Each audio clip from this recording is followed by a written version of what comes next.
মজলুম তো মজলুমের দুঃখ বুঝার কথা, কিন্তু আফসোস ক্ষমতার চেয়ার সম্ভবত এইরকমই নির্মম যে মানুষকে তার অতীত ভুলিয়ে দেয়। তখন সামনে ক্ষমতার ওই সোনালী ঘোড়ার দৌড় ছাড়া আর কিছুই দেখে না।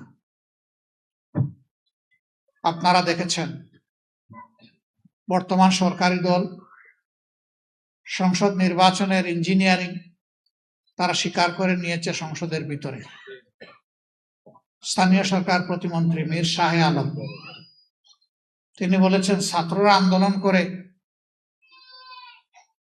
সরকারের পতন ঘটিয়েছে, আমরাও ছিলাম, তবে ক্যাপ্টেনের হাতে ডক্টর মোহাম্মদ ইউনূস লন্ডনে গিয়ে ট্রফি তুলে দিয়ে এসেছে।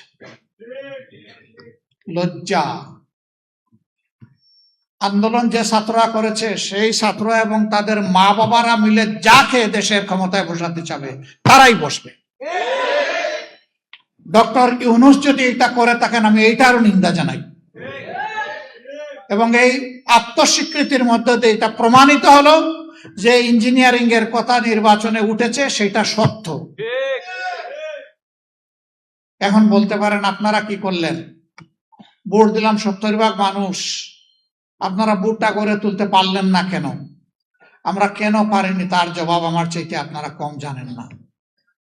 তবে এইটা ঠিক, আমি সেদিন পার্লামেন্টে বলেছিলাম গুগু বারবার ধান খেতে আসে, কিন্তু কপাল যখন মন্দ হয় তখন কিন্তু জালে বেঁধে যায়। ইনশাল্লাহ গুগু বেঁধে যাবে, দেরি হবে না ইনশাল্লাহ।